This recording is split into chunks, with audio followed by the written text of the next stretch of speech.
General studies for government jobs. তোমরা এর আগেও দুটো ক্লাস অলরেডি করে নিয়েছো, যেখানে আমরা 2002 সালের যে পিএসসি মিসলেনিয়াসের প্রিভিয়াস ইয়ার কোশ্চেন রয়েছে তার ম্যাথের ক্লাসগুলো আমরা করে নিয়েছি। আজকে তোমাদের তৃতীয় ক্লাস, এবং যেটাতে আমরা 2003 সালে যে সমস্ত ম্যাথ কোশ্চেন এসছে সেগুলো নিয়ে আলোচনা করব।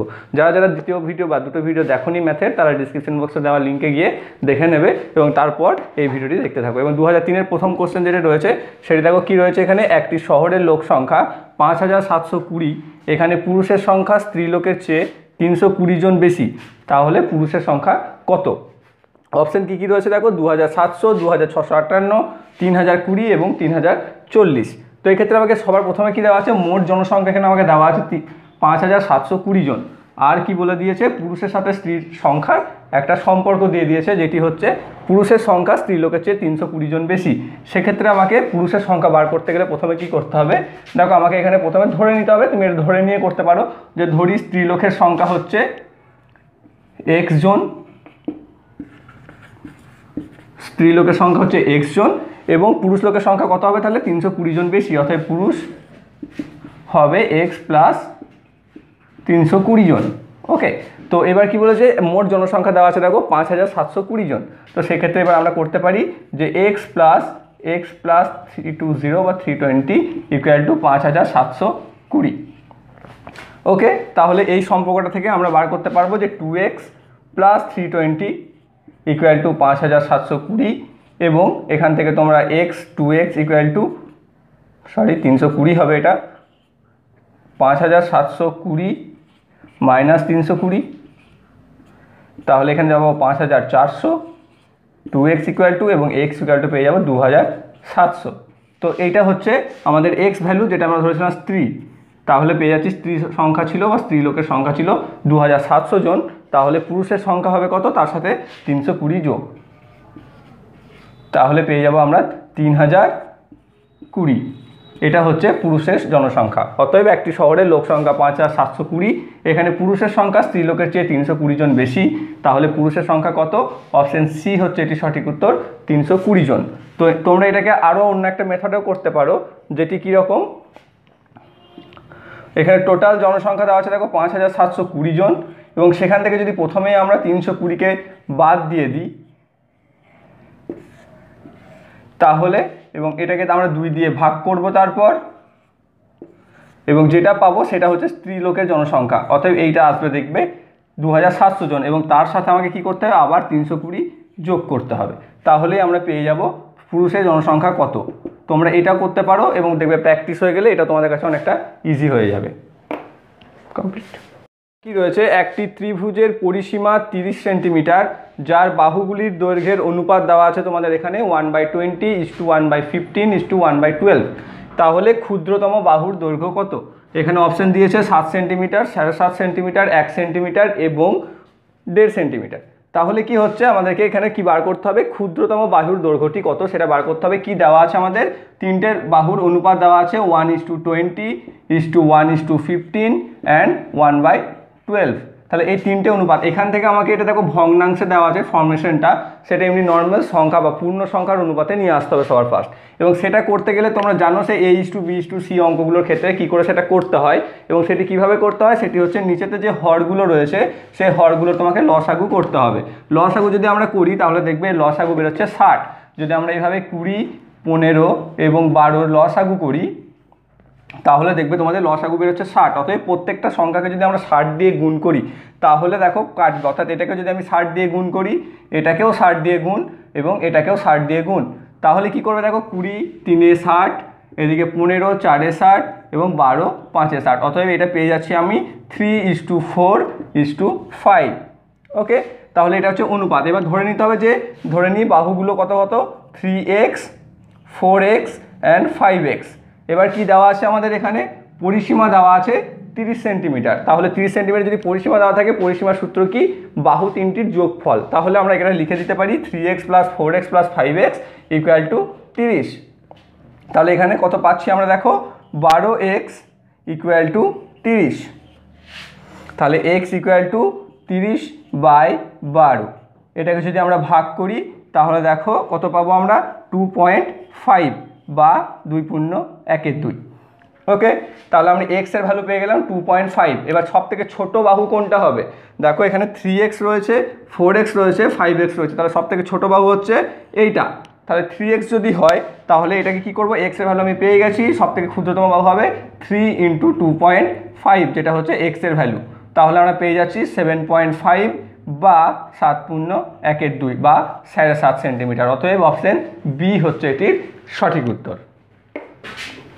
কি রয়েছে, ঘন্টায় 54 কিলোমিটার বেগে চলমান একটি ট্রেন 12 সেকেন্ডে একটি বাতিস্তম্ভকে অতিক্রম করছে, তাহলে ট্রেনটির দৈর্ঘ্য কত? এরকম অঙ্ক তোমাদের এসে থাকে এবং ট্রেন সংক্রান্ত যে সমস্ত অঙ্ক রয়েছে তা তোমরা কি করে করবে সেটা দেখে নাও। এখানে প্রথমে আমাকে জিনিসটা বুঝতে হবে যে এখানে শুধুমাত্র কি দিয়েছে, দেখো 12 সেকেন্ডে সে একটা বাতিস্তম্ভকে অতিক্রম করছে, তার সাথে ট্রেনের দৈর্ঘ্যটির কী সম্পর্ক। যারা জানো তারা কিন্তু খুব ক্লিয়ারলি বুঝতে পারছো, সেটা আমি একটু বুঝিয়ে দিই তোমাদেরকে। ধরে নাও এটা একটি ট্রেন রয়েছে এখানে, ওকে, আর এখানে একটা বাতিস্তম্ভ রয়েছে। যদি বাতিস্তম্ভ, সরি এই দিক থেকে করবো না, তাহলে তোমরা দেখতে পাবে না। যদি বাতিস্তম্ভটা এই দিকে থাকে, এখানে থাকে, তাহলে ট্রেনটাকে দেখো যে লম্বাটা রয়েছে তাকে যদি এই ট্রেনটাকে বাতিস্তম্ভটাকে যদি সে পার করতে হয় বা অতিক্রম করতে হয়, তাহলে ট্রেনটাকে অবস্থান কোথায় করতে হবে? এই রকম জায়গাতে, যেটা আগে ছিল এখান থেকে। তাহলে কি হচ্ছে, তাকে কতটা দূরত্ব পথ অতিক্রম করতে হবে? দেখো তার যে দৈর্ঘ্যটা রয়েছে সেই দৈর্ঘ্যটাই তাকে অতিক্রম করতে হচ্ছে। অতএব আমরা যদি 12 সেকেন্ডে ট্রেনটি কত দূরত্ব অতিক্রম করছে সেটা বার করি, তাহলেই আমরা পেয়ে যাব ট্রেনটির দৈর্ঘ্য কত। কারণ তাকে একটা বাতিস্তম্ভ অতিক্রম করতে তার নিজের দৈর্ঘ্যটাকে অতিক্রম করতে হচ্ছে। তো সেই ক্ষেত্রে আমরা তার দৈর্ঘ্য বা 12 সেকেন্ডে সে কতটা অতিক্রম করছে সেটা আমরা কি করে বার করব? এখানে দেখো কিলোমিটারে তার বেগ দেওয়া রয়েছে 54 কিলোমিটার। প্রথমে তাকে সেটাকে আমাকে বার করতে হবে সে প্রতি সেকেন্ডে কত মিটার যাচ্ছে। তো সেটা দুটো মেথডে হয়, তোমাকে প্রথমে ডিটেলসটা বলে দিই। যেটা হচ্ছে আমাদেরকে কি শর্ত, এটা 3600 সেকেন্ড, যেটা আমরা জানি 1 ঘন্টা সমান, সেই সেকেন্ডে যাচ্ছে কত? 54 কিলোমিটার, যেটাকে তোমাকে মিটারে কনভার্ট করে নিতে হবে, যেটা হচ্ছে 54,000 মিটার। এবং সেই ক্ষেত্রে কি হচ্ছে, যদি তোমাদেরকে এটা 1 সেকেন্ডে কতখানি পথ যেতে হবে, ওকে, তো এইটাকে তোমরা যদি বার করে নাও তাহলে 1 সেকেন্ডে কতখানি পথ যেতে হবে সেটা সরাসরি তোমরা 54,000কে 3600 দিয়ে ভাগ করলেও আমরা পেয়ে যাব। যেটাকে এখানে প্রথমে এটা কাটবে এবং তারপরে এখানে পেয়ে যাবে দেখবে 15 মিটার। ওতে প্রতি সেকেন্ডে তার সে যাচ্ছে, অতিক্রম করছে 15 মিটার দূরত্ব। এটাকে আর একটা মেথডে তোমরা বার করতে পারো, যেটি আমি পাশে দেখিয়ে দিচ্ছি। সেটি হচ্ছে যে কিলোমিটারে যেটা দেওয়া থাকবে সেটাকে তোমাদেরকে 5/18 দিয়ে গুণ করতে হবে, তাহলেই তোমরা প্রতি সেকেন্ডে সে কতটা যাচ্ছে সেটা বার করতে পারবে। দেখো এখানে আমরা পেয়ে যাব 3×18 = 54 এবং 3×5 = 15 মিটার পার সেকেন্ড। তো সেটা আমরা এখান থেকেও পেয়ে যাব। যারা এটা রয়েছে জানো সেটা এটাও ইউজ করতে পারো, কিন্তু মেন মেথড হচ্ছে এটা, যে ফর্মে আসছে এটা। তো এবার কী হলো, আমি পেয়ে গেলাম প্রতি সেকেন্ডে যাচ্ছে সে 15 মিটার। তাহলে আমাকে বার করতে হবে 12 সেকেন্ডে সে কতখানি পথ অতিক্রম করছে। সেক্ষেত্রে কী করবো, এটাকে সরাসরি আমরা 12 দিয়ে গুণ করে দেবো। 12 দিয়ে গুণ করলে আমরা পেয়ে যাবো দেখো 180 মিটার। ওকে, অতএব ট্রেনটির দূরত্ব বা ট্রেনটির দৈর্ঘ্য হচ্ছে কত? 180 মিটার। অপশন ডি হচ্ছে এটির সঠিক উত্তর। হচ্ছে একটি তরল পদার্থপূর্ণ পাত্রের ওজন 24 কিলোগ্রাম, অর্ধপূর্ণ পাত্রের ওজন 13 কিলোগ্রাম, তাহলে পাত্রের ওজন কত? অতএব প্রথমে দেওয়া রয়েছে একটা তরল পদার্থপূর্ণ একটি পাত্রের ওজন 24 কিলোগ্রাম, পরবর্তীতে দেওয়া রয়েছে অর্ধপূর্ণ একটি পাত্রে, সেই পাত্রটির ওজন হচ্ছে 13 কিলোগ্রাম, তাহলে শুধুমাত্র পাত্রটির ওজন কত? এটা যদি তোমরা আগের ভিডিওটি দেখে থাকো, আগের ক্লাস দুটি, তাহলে সেখানে দেখবে প্রথম ক্লাসে যতদূর সম্ভব এরকমই একটা সেম অঙ্ক ছিল, যেখানে তরল পদার্থপূর্ণ একটা পাত্র এবং পরবর্তীতে তার অর্ধেক তার সেম অঙ্ক, শুধুমাত্র এখানে হয়তো দেখবে সংখ্যাগুলো আলাদা ছিল। তো এই অঙ্কটাই তোমাদের এসেছিল 2002-এও এসেছিল, তারপরে পরবর্তীতে 2003-এও এসেছিল। তো এখানে তোমাকে অপশান দেওয়া রয়েছে 3 কিলোগ্রাম, 1.5 কিলোগ্রাম, 2 কিলোগ্রাম এবং 2.5 কিলোগ্রাম। তো এই ক্ষেত্রে কী করতে হবে, তোমরা সেটা আগের ভিডিও দেখে থাকলে বুঝেই যাচ্ছ যে আমাকে তরলপূর্ণ যেটা রয়েছে পাত্রের ওজন যেটা রয়েছে কত আছে? 24 কিলোগ্রাম। এবং অর্ধপূর্ণ কত রয়েছে? পাত্রের ওজন তোমাদের দেওয়া রয়েছে 13 কিলোগ্রাম। এই দুটোকে যদি আমরা ডিফারেন্স করে দিই বা দুটোকে যদি আমরা পার্থক্য বা বিয়োগ করে দিই, তাহলে কি পাবো আমরা? কেবলমাত্র অর্ধেক জলের ওজনটা পেয়ে যাবো। কারণ দেখো এখানটাতে কি আছে, ফুল জল আছে প্লাস পাত্রটা আছে, আর এখানে কি আছে, অর্ধেক জল আছে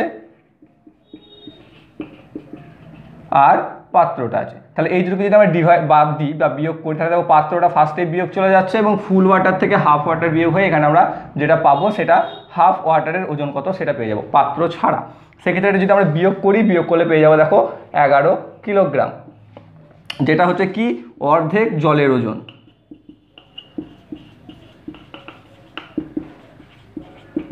ওকে, তাহলে অর্ধেক জলের ওজন যদি আমরা পেয়ে যাই তাহলে আমরা কি করবো, এবার পুরো জলের ওজন বার করে নেব এবং সেক্ষেত্রে পুরো জলের ওজনটা কত হবে 11 গুণিত 2, অর্ধেক আমরা জানি তাহলে হচ্ছে 22 কিলোগ্রাম। এবং পূর্ণ জলের বা পুরো জলটির ওজন যদি আমরা পেয়ে যাই, এখানে দেখো পাত্র সমেত পূর্ণ পাত্রের তরল পদার্থ পূর্ণ পাত্রের ওজন দেওয়া আছে 24 কিলোগ্রাম। তাহলে 24 থেকে আমরা যদি 22টাকে বাদ দিয়ে দিই তাহলে আমরা পেয়ে যাচ্ছি 2 কিলোগ্রাম, যেটা হচ্ছে কি শুধুমাত্র পাত্রটির ওজন। অতএব অপশন সি হচ্ছে এটির সঠিক উত্তর। পরবর্তী অঙ্ক দেখো তোমাদের কি রয়েছে, সেটি হচ্ছে দুটি সংখ্যার গুণফল ও ভাগফল 128 এবং 2, তাহলে বড় সংখ্যাটি হবে কত। সেটি হচ্ছে কি কি অপশন দেওয়া রয়েছে 18, 16, 14 এবং 19। তো এক্ষেত্রে কি করতে হবে, তোমাদেরকে ধরে নিতে হবে যে ধরি বড় সংখ্যা যে কোনো একটি সংখ্যা ধরে নেবে, যে দুটি সংখ্যা হচ্ছে এক্স এবং ওয়াই। ঠিক আছে, তাহলে কি কি সম্পর্ক দেওয়া রয়েছে যে X into Y equal to 128 এবং X divided by Y equal to 2।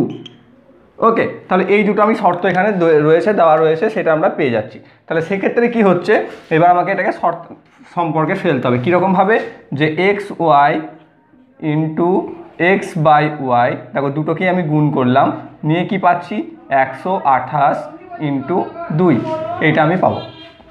ওকে, এখানে কি হবে দেখো এই ওয়াই কেটে যাবে, কেটে যাওয়ার পর আমরা পেয়ে যাব এক্স স্কোয়ার ইকুয়াল টু 128কে 2 দিয়ে গুণ করে পাবো 256। তাহলে এখান থেকে আমরা এক্সের ভ্যালু বার করবো, এক্সের ভ্যালু হবে 16, যেটি হচ্ছে 256 বর্গমূল। এই বর্গমূলগুলো তোমরা মুখস্থ করবে, আমি আগের ভিডিওতে বলেছিলাম যে 1 থেকে 30 অবধি মোটামুটি মতো মুখস্থ করে রাখবে, যেটা তোমাদের কিন্তু অনেক সুবিধা হবে পরবর্তীতে বা এই ধরনের অঙ্ক করতে। দেখো এখানে তোমাকে আবার বর্গমূল করতে হতো যদি না তোমাদের মুখস্থ থাকে। তো সেক্ষেত্রে আমরা পেয়ে গেলাম কি, যে একটা সংখ্যা হচ্ছে 16। ওকে, তাহলে পরবর্তী সংখ্যাটা কি হবে, আমরা এটাকে 256 দিয়ে 128 দিয়ে যদি আমরা ভাগ করে দিই, যেহেতু এখানে সম্পর্ক রয়েছে এক্স বা 2 দিয়ে ভাগ করলেও পাবে, যেখানে X by Y equal to 2 রয়েছে, মানে ওয়াই ইকুয়াল টু কী হবে এক্স বাই 2। তাহলে এখানে এক্স আমি পেয়ে গেছি 16, তাহলে 16/2 সমান হচ্ছে 8। তাহলে অপর সংখ্যাটা হচ্ছে 8 আর একটা সংখ্যা হচ্ছে 16। তাহলে এখানে কি চেয়েছে, বড় সংখ্যা চেয়েছে, বড় সংখ্যা হচ্ছে কত 16। অপশন বি হচ্ছে এটির সঠিক উত্তর। কি রয়েছে, যেটি কিন্তু তো খুবই সহজ অঙ্ক, দেওয়ার কথা নয়, কিন্তু যেহেতু কোশ্চেন ছিল সেই জন্য আমি এটা আলোচনা করে দিচ্ছি। তোমাদের মধ্যে এটা জানো না সেরকম ব্যক্তি কমই রয়েছে। কি রয়েছে, 60 ও 75-এর মধ্যবর্তী মৌলিক সংখ্যাগুলির যোগফল হবে কত। সেটা আমরা কিভাবে বার করব, 60 আর 75-এর মধ্যে মৌলিক সংখ্যাগুলি কি কি সেটা আমাকে বার করতে হবে সবার আগে।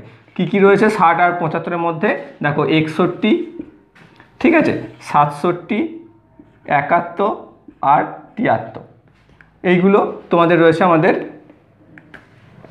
60 এবং 75-এর মধ্যবর্তী মৌলিক সংখ্যা। তাহলে এবার কি বলেছে আমাকে, এইগুলো যোগফল তোমাদেরকে বার করতে বলেছে। তাহলে সরাসরি কি করবে, এইগুলোকে যোগ করে দেবে। অতএব 61 প্লাস 67 প্লাস 71 প্লাস 73, এবং যোগ করলে দেখবে পাশাপাশি তোমরা যোগ করতে পারো, বা যদি এমনি পারো তো করে নেবে। 3 একে 4, 4 আর 7 11, 11 একে 12, 2 হাতে থাকবে কত 1, 7 একে 8, 8 আর 7 15, 15 আর 6 21, 21 আর 6 27, অতএব 272। অতএব অপশন এ হচ্ছে এটির সঠিক উত্তর, যেটি হচ্ছে 60 ও 75-এর মধ্যবর্তী মৌলিক সংখ্যাগুলোর যোগফল। রয়েছে তোমাদের, সেটি রয়েছে একজন লোক তার 5 মাসের ইনকাম সে খরচা করে 6 মাসে, তাহলে এবং তার বার্ষিক সঞ্চয় হচ্ছে 9000 টাকা, তাহলে তার বার্ষিক আয় কত। এক্ষেত্রে দেখবে যে দুটো মাসের কথা বলে দেওয়া থাকবে সেটা একটা না একটা 12 মাসের গুণনীয়ক হবেই, এবং সেক্ষেত্রে কি করতে হবে, তোমাকে তাকে 12 মাসে বার করতে হবে। অর্থাৎ এখানে আমরা যদি এটা লিখি যে 5 মাসের আয় সমান কি দেওয়া আছে 6 মাসের ব্যয়। ওকে, 5 মাসের আয় মানে হচ্ছে 6 মাসের ব্যয়। তাহলে এটা দেখো, এটা যদি 12 মাস করে দিই, 12 মাসের ব্যয়, তাহলে এটা কত হয়ে যাবে 10 মাসের আয়। অতএব 10 মাসে যা ইনকাম করছে সেটাই সে সারা বছর চালাচ্ছে, তাহলে তার থাকছে কত দিনের ইনকাম বাকি। এখানে দেখো এখনও 2 মাসের ইনকাম বাকি থাকছে, তাহলে সেইটা হচ্ছে তার সঞ্চয়, এবং সেটা যদি সঞ্চয় হয়, সঞ্চয় তার দেওয়া আছে দেখো এখানে, সেটি হচ্ছে কত 9000 টাকা। তাহলে 2 মাসের সঞ্চয় বা 2 মাসের ইনকাম আয় সমান হচ্ছে 9,000 টাকা।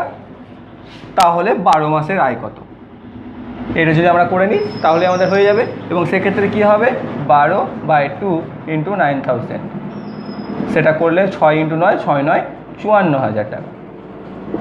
অতএব অপশন সি হচ্ছে এটার সঠিক উত্তর, যে কোনো একজন লোক তার 5 মাসের আয় যদি 6 মাসে ব্যয় করেন এবং তার বার্ষিক সঞ্চয় যদি 9,000 টাকা হয়, তাহলে তার বার্ষিক আয় হবে 54,000 টাকা। এটা আরেকবার বলে দিই কীভাবে। এখানে দেখবে তোমাদের 5 মাস আর 6 মাস যে দুটো দেওয়া রয়েছে, দুটোর মধ্যে যে কোনো একটা 12 গুণনীয়কে দেওয়া থাকবে, এবং সেক্ষেত্রে সেটাকে তোমাকে আগে করে নিতে হবে। এটা 12 মাস আমি যেমন করে নিলাম এখানে, তাহলে কি হচ্ছে, এটা দেখো 10 মাসের আয় সে খরচা করছে 12 মাসে, তাহলে তার ক মাসের আয় বাকি থাকছে, বছরের মধ্যে 2 মাসের আয় বাকি থাকছে, তাহলে সেটাই সে সঞ্চয় করছে। সেই সঞ্চয়ের পরিমাণ দেখো এখানে দেওয়া আছে 9,000 টাকা, অতএব 2 মাসের সঞ্চয় বা আয় হচ্ছে তার 9,000 টাকা। তাহলে 2 মাসের আয় যদি 9,000 হয়, তাহলে 12 মাসের কত, সেটা বার করলে আমরা পেয়ে যাচ্ছি 54,000 টাকা, যেটি হচ্ছে সঠিক উত্তর। দেখো কি রয়েছে, পিতা ও পুত্রের বর্তমান বয়সের সমষ্টি রয়েছে 60 বছর এবং তাদের 6 বছর আগের বয়সের অনুপাত দেওয়া রয়েছে, যেটি হচ্ছে 7:1। তাহলে 6 বছর পর তাদের বয়সের অনুপাত কত হবে, সেটা আমাকে বার করতে হবে। সেটার ক্ষেত্রে কি করতে হবে, তোমাকে দেখো ধরে নিতে হবে পিতা এবং পুত্রের বয়স। সেক্ষেত্রে কি করবো আমরা, প্রথমে কিন্তু বর্তমান বয়স ধরে নিলে হবে না, ধরতে হবে আমাকে 6 বছর আগের বয়স। তাহলে আমরা কি করব, ধরে নিই 6 বছর আগে, ঠিক আছে। 6 বছর আগে পিতার বয়স হচ্ছে কত, অনুপাতটা দেখো দেওয়া আছে। তাহলে পিতার বয়স যদি 7x হয়, তাহলে পিতা, এটা ধরো পিতার বয়স, তাহলে পুত্রের বয়স কত হবে, x বছর। ওকে, 7:1, 6 বছর আগের অনুপাত দেওয়া রয়েছে, তো 6 বছর আগে আমি ধরে নিলাম 7x + x। তাহলে তাদের বর্তমান বয়স কত, বর্তমান বয়স হচ্ছে, বয়সের সমষ্টি দেওয়া আছে 60 বছর। তাহলে বর্তমান বয়স বার করতে গেলে কী করতে হবে, এর সাথে 6 যোগ করতে হবে, যেহেতু এটা 6 বছর আগের কথা বলা রয়েছে। ক্লিয়ার? তাহলে 6 বছর আগের কথা যেহেতু বলেছে, দুটোর সাথে আমাকে 6 বছর যদি আমরা যোগ করি, তাহলে এটা আমরা পেয়ে যাচ্ছি পিতার বর্তমান বয়স এবং পুত্রের বর্তমান বয়স। এবং বর্তমান বয়সের একটা সম্পর্ক এখানে দেওয়া রয়েছে, যে পিতা এবং পুত্রের বর্তমান বয়সের সমষ্টি হচ্ছে কত, 60 বছর। তাহলে আমরা কি করব, 7x + 6 + x + 6 = 60, এটা আমরা পেয়ে যাচ্ছি। ওকে, তারপর পেয়ে গেলে কি করবো, এবার এখান থেকে আমাকে x এর ভ্যালুটা বার করতে হবে। কিভাবে বার করব, 7x + x 8x, 6 আর 6 12, তাহলে 8x + 12 = 60, অতএব 8x = 48, অতএব x = 6। ওকে, x = আমরা পেয়ে যাচ্ছি 6। তাহলে কি হবে, এবার আমাদের বর্তমান বয়স তুমি ফার্স্টে বার করে নিতে পারো, আর এটা হচ্ছে বর্তমান বয়স। তাহলে এর সাথে যদি আমরা আরও 6 যোগ করি, তাহলে 6 বছর পর পাবো, যেটা আমাদেরকে এখানে দিয়েছে।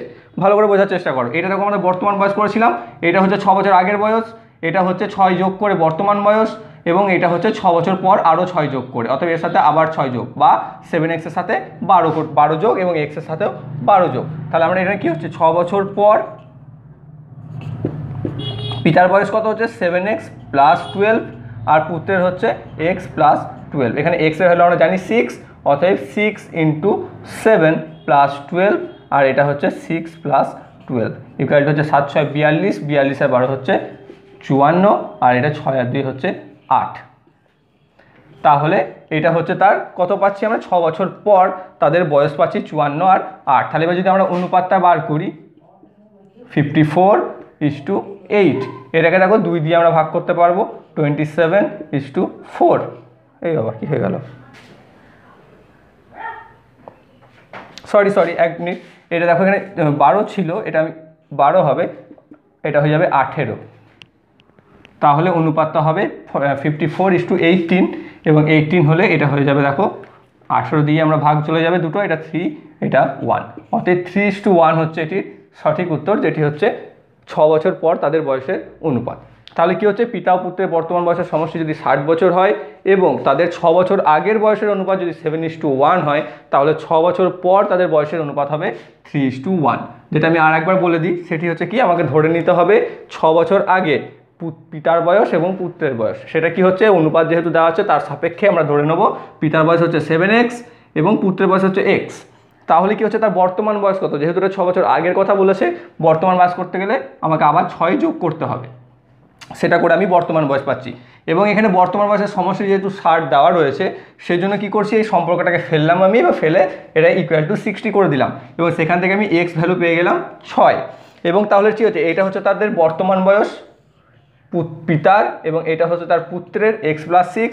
তাহলে এখানে আমাকে বার করতে হবে 6 বছর পরের কথা, তাহলে আবার আমাকে 6 যোগ করতে হবে, দেখো আমি এখানে +6 আবার করেছি, +6 আবার করেছি, তাহলে আলটিমেটলি এটা 6 বছর পরের বয়স হচ্ছে 7x + 12, এবং এটা 6 বছর পর হচ্ছে x + 12 নিয়ে আমি এখানে x এর ভ্যালু বসিয়েছি, যেটা হচ্ছে 6, সেই হিসাবে আমি পিতার বয়স পেয়েছি 54, পুত্রের বয়স পেয়েছি 18, এবং সেটাকে অনুপাত করে আমরা পেয়ে গেছি 3:1।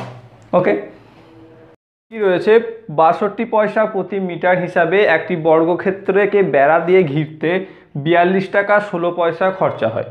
তারপরে কথাটা লক্ষ্য করো, প্রতি বর্গ মিটারে এই বর্গক্ষেত্র বাঁধাতে কত খরচ হবে। সবার প্রথমে আমরা যে ভুলটা করে থাকি এরকম দিলে, এটা কিন্তু দেখো বলেছে বেড়া দিতে, আর এটা বলেছে দেখো প্রতি বর্গ মিটার বাঁধাতে। ওকে, তাহলে এই দুটোর ক্ষেত্রে কিন্তু আলাদা। এই ক্ষেত্রে আমাকে পরিসীমা প্রয়োজন, আর এই ক্ষেত্রে আমাকে কি প্রয়োজন, এই ক্ষেত্রে আমার ক্ষেত্রফল প্রয়োজন। ঠিক আছে, যেটা আমাদের কনফিউশন এবং পারা সত্ত্বেও এবার ভুল করে চলে আসবে এই কারণে শুধুমাত্র। তাহলে এই ক্ষেত্রে আমাকে প্রথমে কি বার করতে হবে, 62 পয়সা করে প্রতি মিটার খরচা হচ্ছে বেড়া দিতে, এবং মোট খরচা হচ্ছে 42 টাকা 16 পয়সা। তাহলে আমরা প্রথমে তার পরিসীমা কি করে বার করব, মোট খরচা যেটা রয়েছে কত, 42 টাকা 16 পয়সা ডিভাইডেড বাই 62 পয়সা। ওকে, এটা যদি আমরা ডিভাইড করি, তোমরা এভাবে ভাঙতে পারো যে 16/62, এটাকেও তোমরা এইভাবেও ভাঙতে পারো। ঠিক আছে, ভাঙার পর তোমরা পেয়ে যাবে যে এটা বেরোবে, দেখবে 68 মিটার, যেটা হচ্ছে কি বর্গক্ষেত্রটার পরিসীমা। এবার কি হচ্ছে, বর্গক্ষেত্রের পরিসীমা যদি আমরা জেনে থাকি, তাহলে এবার দেখতে হবে বর্গক্ষেত্রটার এখানে কি বার করতে বললাম, ক্ষেত্রফল বার করতে হবে। সেটার জন্য কি প্রয়োজন, বর্গক্ষেত্রের ক্ষেত্রফল বার করতে গেলে তার বাহুর দৈর্ঘ্য আমার দরকার। সেই বাহুর দৈর্ঘ্য দরকার হতে গেলে আমাকে সেটা আগে বার করতে হবে। পরিসীমা থেকে আমরা বাহুর দৈর্ঘ্য বার করতে পারি। বর্গক্ষেত্রের বাহুর সমান কি, পরিসীমা ডিভাইডেড বাই 4। তাহলে আমরা পেয়ে যাব বাহুর দৈর্ঘ্য, যেটা হচ্ছে 17 মিটার, যেটা হচ্ছে বাহু। ওকে, এবার বাহুর দৈর্ঘ্য যদি আমরা পেয়ে যাই, তাহলে তার ক্ষেত্রফলটাও কিন্তু আমরা বার করতে পারবো, যেটা হচ্ছে কত, 17 বাহু গণিত বাহু, বর্গক্ষেত্রের ক্ষেত্রফলের সূত্র, যেটা হচ্ছে 17 গণিত 17, অতএব 289। ওকে, যেটি হচ্ছে বর্গ মিটার। এটা হচ্ছে তোমার বর্গক্ষেত্রটির ক্ষেত্রফল। এবার কি বলেছে, প্রতি বর্গমিটার, সরি এখানে একটু ভুল হয়ে গেছে, প্রতি বর্গমিটার 2 টাকা হিসাবে,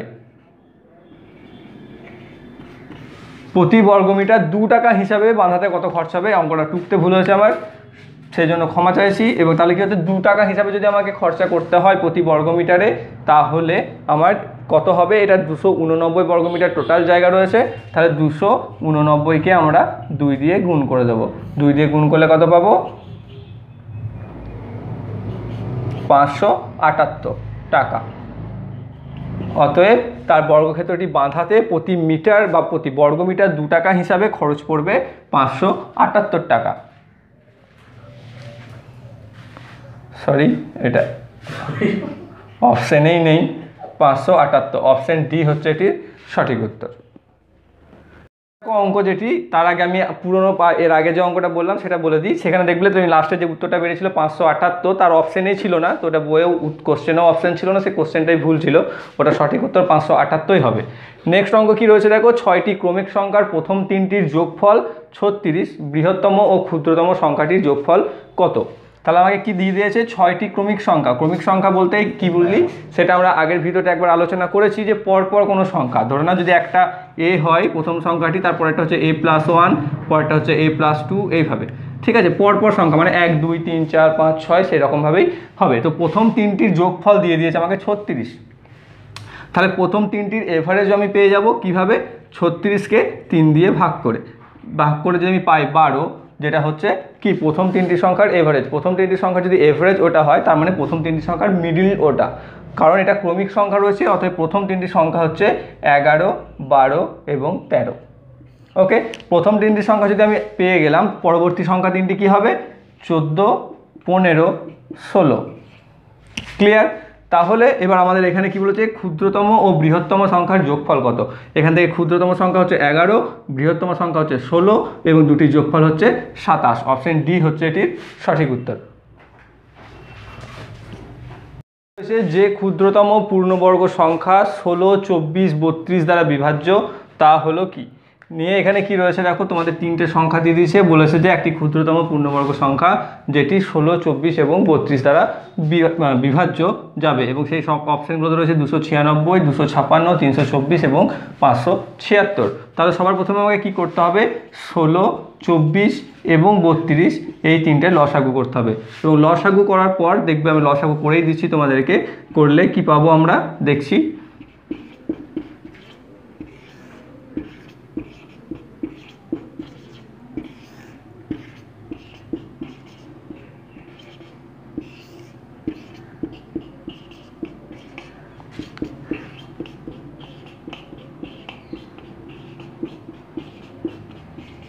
এইটা ঠিক আছে, তাহলে 2 × 2 × 2 × 2 × 2 × 3, তাহলে কটা রয়েছে দেখো 8, 8 × 4 32, 32 × 3 96, তাহলে 96 হচ্ছে 16, 24, 32-এর লসাগু। এবার আমাকে কি করতে হবে, যেটা তোমাদের স্টেপ, সেটা হচ্ছে 96কে গুণ করতে হবে। তুমি 2 থেকে 3 থেকে শুরু করতে পারো, যদি 2 থেকে করো তাহলে কত হবে দেখো, 3 দিয়ে 4, এইভাবে তোমাকে করতে হবে, 5, 6। মোটামুটিভাবে তোমরা দেখে বুঝতে পারবে যে 96 দ্বারা এখানে কোনটা ভাগ যায়, ঠিক আছে। তাহলে দেখবে মিলে যাবে, তোমাদের 96কে যদি আমরা 6 দিয়ে গুণ করি তাহলে পেয়ে যাবে দেখবে 576, ঠিক আছে। এবং যেটি হচ্ছে একটা পূর্ণবর্গ সংখ্যা, এখানে যেটা শুধুমাত্র ক্ষুদ্রতম সংখ্যা বলা নেই, কিন্তু বলা আছে পূর্ণবর্গ। তাহলে এখানে যে যে অপশানগুলো তুমি পাচ্ছ 3 দিয়ে 4 দিয়ে গুণ করে, তার মধ্যে যেটা সব থেকে রয়েছে কাছের পূর্ণবর্গ সংখ্যা, সেটি হচ্ছে এটির সঠিক উত্তর। অপশন ডি হচ্ছে এটা সঠিক উত্তর। অতএব কোনো 576 হচ্ছে এমন একটি ক্ষুদ্রতম পূর্ণবর্গ সংখ্যা যেটি 16, 24 এবং 32 দ্বারা বিভাজ্য। দেখো তোমরা কি বলছে, একজন লোক ঘন্টায় 3 কিলোমিটার বেগে 18 কিলোমিটার, ঘন্টায় 4 কিলোমিটার বেগে 12 কিলোমিটার এবং ঘন্টায় 2 কিলোমিটার বেগে 6 কিলোমিটার অতিক্রম করে, তার গড় বেগ কত সেটা আমাকে বার করতে হবে। তাহলে এক্ষেত্রে আমাকে কী করতে হবে, প্রতি ক্ষেত্রেতে সময় কত নিয়েছে সেটা আমাকে সবার ফার্স্ট বার করতে হবে। কী রয়েছে দেখো, 3 কিলোমিটার বেগে সে প্রথমে 18 কিলোমিটার যাচ্ছে, অতএব 18 কিলোমিটার যেতে তার সময় লেগেছে কত, 18/3 ঘন্টা। ওকে, নেক্সট রয়েছে 4 কিলোমিটার বেগে সে 12 কিলোমিটার যাচ্ছে, ঘন্টায় 4 কিলোমিটার বেগে সে 12 কিলোমিটার যাচ্ছে, মানে এটা যেতে তার সময় লেগেছে 12/4 ঘন্টা। নেক্সট রয়েছে 2 কিলোমিটার বেগে সে 6 কিলোমিটার যাচ্ছে, তাহলে সেক্ষেত্রে তার গড় বেগ হচ্ছে 6/2 ঘন্টা। তাহলে এক্ষেত্রে তার মোট সময় আমরা পেয়ে যাব। মোট সময় যদি আমরা পাই, সেই মোট সময়টা কি করে পাবো, এই তিনটেকে যদি যোগ করে দিই তাহলে আমরা মোট সময় যেটা পাবো সেটা আমরা পেয়ে যাচ্ছি এখান থেকে। সেইখান থেকে কী করবে, এটা দেখো প্রথমে এটা হয়ে যাবে 6, এটা হয়ে যাবে 3, এটা হয়ে যাবে 3, ঠিক আছে। তাহলে হয়ে যাচ্ছে 12 ঘন্টা। তাহলে তার মোট এই যে 18 কিলোমিটার, 12 কিলোমিটার এবং 6 কিলোমিটার, এই তিনটি দূরত্ব অতিক্রম করতে তার মোট সময় লেগেছিল কতক্ষণ, 12 ঘন্টা। এবং মোট দূরত্ব কত হচ্ছে, 18 কিলোমিটার গেছে সে, তারপর সে 12 কিলোমিটার গেছে, তারপর সে 6 কিলোমিটার গেছে, মানে হচ্ছে টোটাল দূরত্ব হচ্ছে তার 36 কিলোমিটার। ওকে, তাহলে সে মোট দূরত্ব অতিক্রম করেছে 36 কিলোমিটার এবং তার মোট সময় লেগেছে 12 ঘন্টা। তাহলে তার গড় বেগ কত আমরা কী করে পেয়ে যাব, মোট দূরত্ব বাই মোট সময়, অতএব হচ্ছে 3 কিলোমিটার পার ঘন্টা। অতএব তার গড় বেগ হচ্ছে 3 কিলোমিটার প্রতি ঘন্টা। তো অপশন এ হচ্ছে এটি সঠিক উত্তর। যদি তোমাদের ভিডিওটি ভালো লেগে থাকে অবশ্যই একটি করে লাইক এবং বন্ধুদের সাথে শেয়ার অবশ্যই করে দিও, এবং চ্যানেলে যদি তোমরা নতুন হয়ে থাকো তাহলে প্লিজ চ্যানেলটিকে সাবস্ক্রাইব করে রেখে বেল আইকনটি প্রেস করে দিও, এবং এর ডেসক্রিপশন বক্সে তোমরা টেলিগ্রাম চ্যানেলের লিঙ্ক পেয়ে যাবে, যেখানে জয়েন করে নিও। এর যে ডেসক্রিপটিভ টাইপ যে ভিডিওগুলো তোমরা তার PDF এখানে পেয়ে যাবে, এবং ওখানে ম্যাট্রিক্সেরও একটা লিঙ্ক দেওয়া থাকবে, যেখান থেকে তোমরা ম্যাট্রিক্সের বিভিন্ন ভিডিওগুলোকেও দেখে নিতে পারবে। Thank you for watching.